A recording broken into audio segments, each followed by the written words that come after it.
everybody, welcome again, and it's nice to be back. I'm here today with a friend, Fatu, a fellow British expat.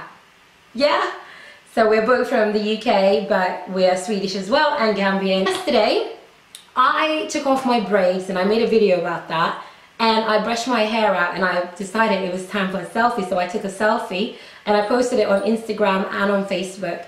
And I started getting lots of emails from people asking me, whoa, how are you growing your hair? What products do you use? How is this happening? How often do you wash it? Da, da, da, da, da.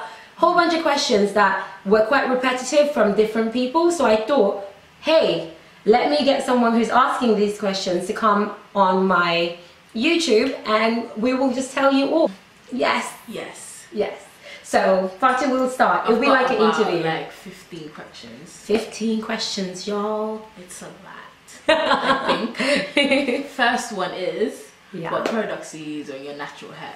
What products do I use on my natural hair? I think I did a video previously telling you guys what products I use on my hair as well as the products I use on my extensions.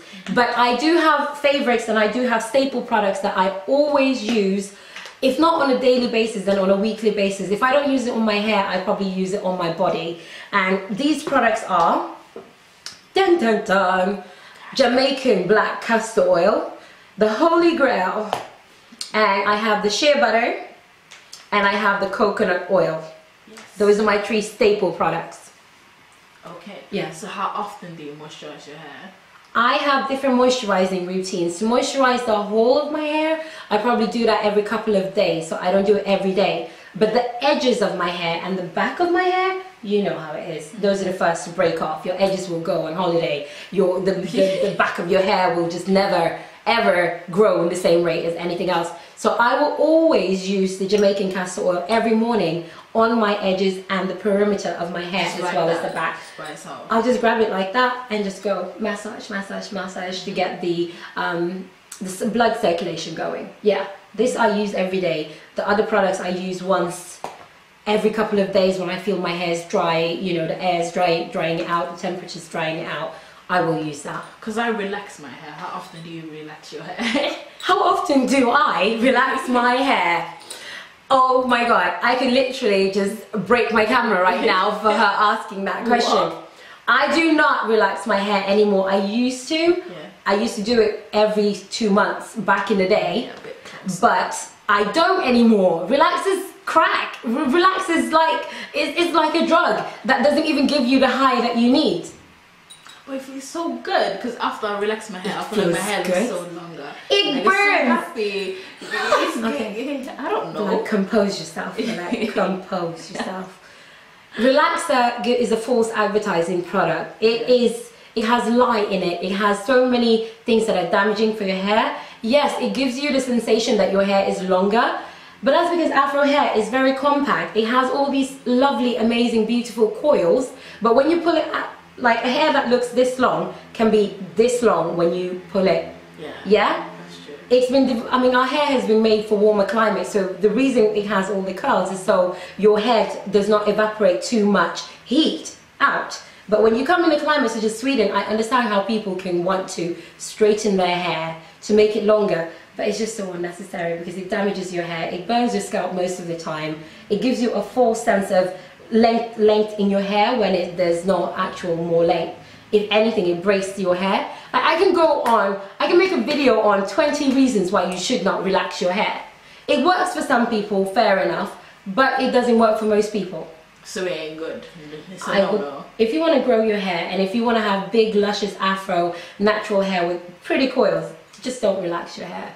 Try not to. Alright, I won't do that. So what's co-wash? Because I've heard a lot about co-washing and it's very good and all that. So what is co-washing is very healthy. Some people tend to shampoo their hair every time they wash it. That's quite unnecessary.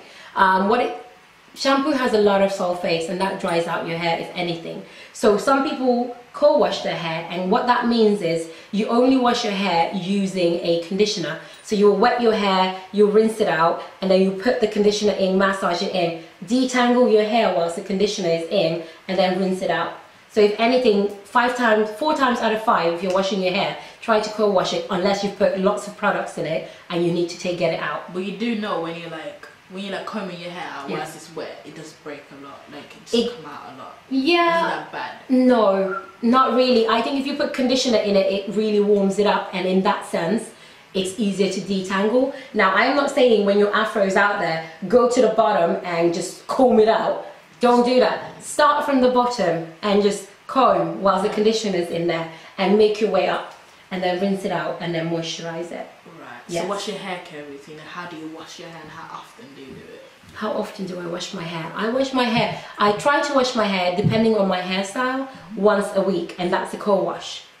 But I will use maybe shampoo or sulfate-free shampoo once a month, just to get any buildup out of my hair.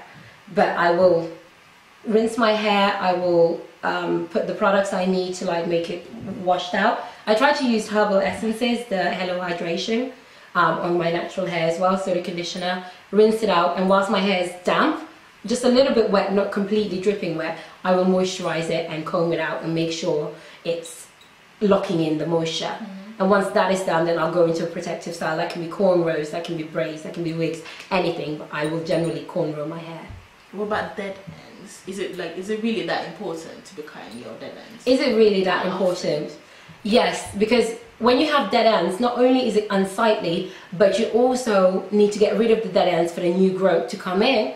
So the more you trim your ends that are damaged, the more your hair will have the breathing space to grow. So it does matter? It does matter, definitely. I think, you know, any dead ends, what's the point of keeping them on? It's like a bad relationship. If it's not working, just cut it off and move on. Cut your dead ends and move it on, love. Cut it all off. Yes. Alright. No, you know it's Sweden and it's winter, so what do you do in winter? What do you protect your hair with in winter time? There's protective hairstyles that you can do. So winter time, I can do cornrows, I can do braids, I can do twists, I can do wigs. I haven't done weaves for a long time, but those are all different things that you can do to protect your hair in the winter. Now, just because you have a protective hairstyle does not mean you don't care for your hair. So you will still have to use products that work for your specific hair type to make sure that it is well moisturized. So how do you use the castor oil? Because you said that castor oil is part of your routine. It is definitely. So do you mix it with something? Or you just like... I think the castor oil, I like to use it on its own most of the time on my perimeter of my hair. But sometimes I will mix coconut oil, that, with the shea butter and the castor oil in a little jar here. So I've mixed this myself and whisked it together, because I find castor oil so thick and the other ones are not so thick, so when you mix it you get the perfect consistency. So I generally use that to moisturize my hair after I've washed it. Okay. Yeah. So I did see that you did cut your hair, very brave. Yeah. But like, how long did it take you to grow your afro? Overnight. No, obviously.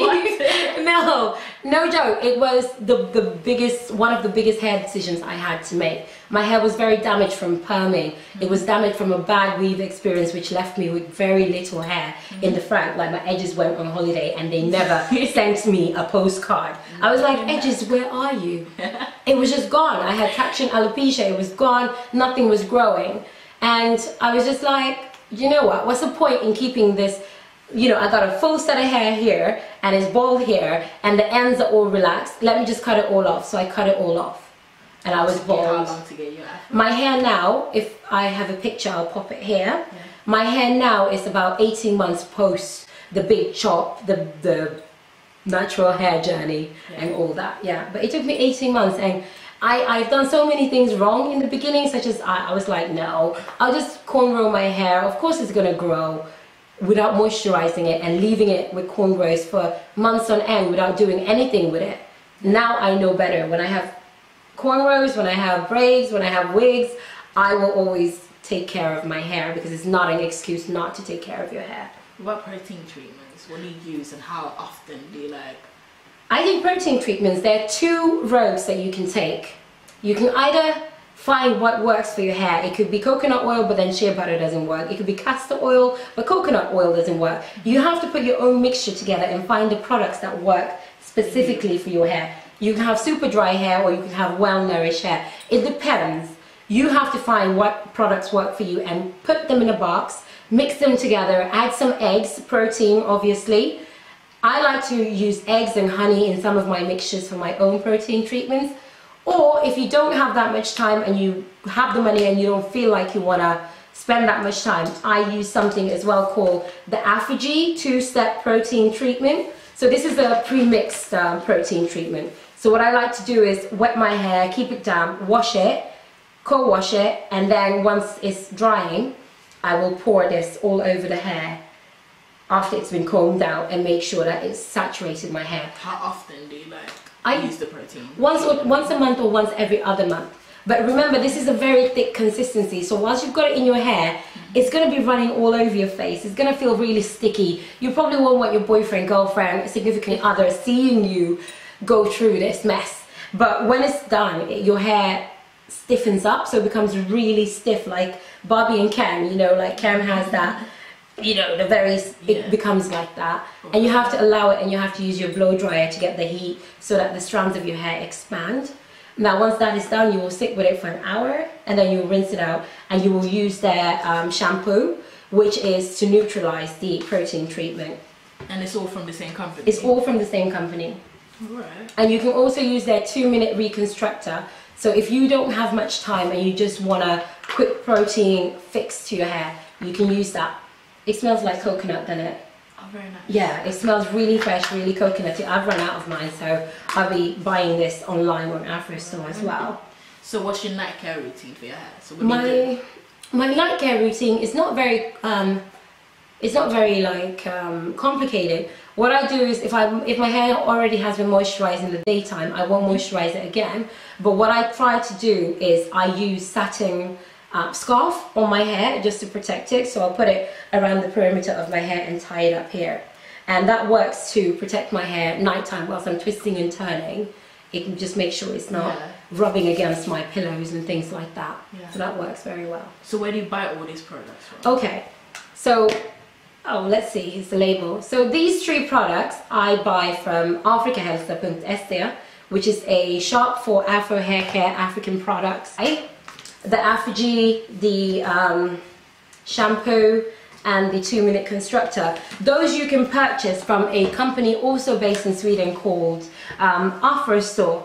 These particular ones I bought whilst I was in the UK, but I found out that there is a shop in Sweden that sells it, so you can also buy it from them. Again, the link will be in the description bar below. Alright. So wait, like if you're gonna start with your natural hair, is it better to cut it off till the end, or start from the beginning? It's apples and pears. Can I start right now? Because I want to grow my hair like a big afro. It depends on how drastic you want to be. The hair that has been relaxed will never come back to the proper afro that you want. But you don't have to go bald-headed from the get-go. That is very drastic. It works for some people like myself, but even I started transitioning before I did the big chop because it wasn't going fast enough for me. So it's up to you what you want to do. Can you pull off a bald head? Are you happy to do that? Some people are, some people aren't. Yeah. Or do you just want to give it step by step and cut it off gradually? Is the question you need. Yeah, she has to think about that. Think about that as well. So what have you done? Like how did you start your natural hair journey? Come on, talk to me. Let me know if you have any tricks. If there's something I should be trying out that I haven't to help my hair grow more, please put it in the comments box. Make sure to like as well. And share. Make sure you share, like, subscribe, and all that good stuff, because there'll be more videos coming. I've been busy recording lots and lots that I'll be releasing bit by bit. So if you want to get an email every time my video drops like my mixtape about to drop though. Yeah, just make sure you subscribe, and then anything we do. Thumbs up as well. Yeah, thumbs up us. It's not that hard. It's just a click. So click that button, give us a thumbs up, and continue watching. Thank you so much for joining us. Love you. Bye.